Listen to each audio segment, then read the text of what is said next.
Les ultimes auront bien leur tour du monde. Les marins du Vendée Globe reçus à l'Elysée l'annonce officielle du projet IMOCA de Johan Richomme. C'est le programme de l'épisode 60 de la semaine vol du Télégramme. Et c'est une nouvelle page de la course au large qui s'ouvre.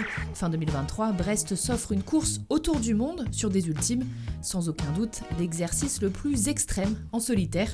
La date de départ n'a pas été fixée, mais ça devrait être en novembre-décembre. La vie de course reste à écrire, mais il est déjà acquis que les géants auront le droit à une ou plusieurs escales techniques. La raison, éviter qu'un concurrent se retrouve éliminé sur une casse mineure, et aussi pour avoir un maximum de bateaux à l'arrivée. Le routage sera lui aussi autorisé. 5 skippers sont déjà officiellement inscrits. Charles Caudrelier, Armel Lecléache, Yves Leblévec, Thomas Coville et un skipper dont on ne connaît pas encore l'identité à la barre de l'ex-actual. François Gabard devrait être le 6e engagé et les organisateurs d'OC Sport Penduic espèrent la présence de Francis Joyon. Après le sauvetage de Kevin Escoffier récupéré par Jean Le Cam lors du dernier Vendée Globe, les deux marins avaient échangé en visio avec Emmanuel Macron. Ce lundi 6 décembre à l'Elysée, le président de la République a reçu le roi Jean, mais Le Cam n'était pas le seul skipper présent puisque Yannick Bestaven, vainqueur du Vendée Globe, était à ses côtés, tout comme bon nombre des concurrents du dernier Tour du Monde. Jean Le Cam et Yannick Bestaven ont été décorés de la Légion d'honneur par Emmanuel Macron et quelques jours plus tard, Jean Le Cam a été élu Breton de l'année aux Victoires de la Bretagne. La victoire du Breton de l'année, bravo. Jean Le Cam, on l'applaudit. Vainqueur de la 9e édition du Vendée Globe en janvier dernier, le Rochelais Yannick Bestaven a été élu marin de l'année 2021 lundi dernier à l'Olympia à Paris. Avec 12 voix contre 4 au premier tour, il a devancé très largement la Rochelaise Charline Picon, médaillée d'argent aux JO de Tokyo en planche à voile RSX. Lors de cette soirée parisienne, la Fédération française de voile a aussi décerné 2 trophées du meilleur esport 2021. Un à la Malouine Loman Valade pour son titre de championne du monde d'optimiste, et un autre au Morbihanais Gaspard Carfantan pour ses victoires aux championnats du monde, d'Europe et de France U19 en équifole.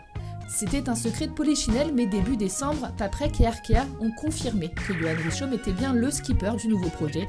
Et en plus de la construction d'un IMOCA neuf, le team lance une structure de course au large basée à Lorient. L'aventure avec Sébastien Simon a donc pris fin la semaine dernière à l'arrivée du duo Simon-Eliès à la 4e place de la Transat Jacques Vabre.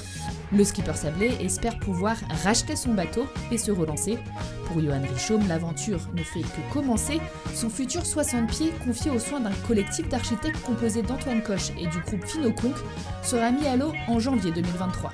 Du côté du trophée Jules Verne, le maxi trimaran Sails of Change de Yann Guichard est toujours en stand-by à la Trinité-sur-Mer en vue d'une nouvelle tentative. En revanche, le team Gitana, rentré de Martinique à Lorient en 5 jours et 6 heures, avec une pointe à 50,7 nœuds, a renoncé, lui, à tourner autour du monde cet hiver. Lors de ce convoyage, le trimaran a heurté un ovni qui a entraîné la perte de l'aile de raie sur la dérive centrale. Le circuit CLGP a dévoilé 8 destinations pour sa prochaine saison et Saint-Tropez est à nouveau au programme.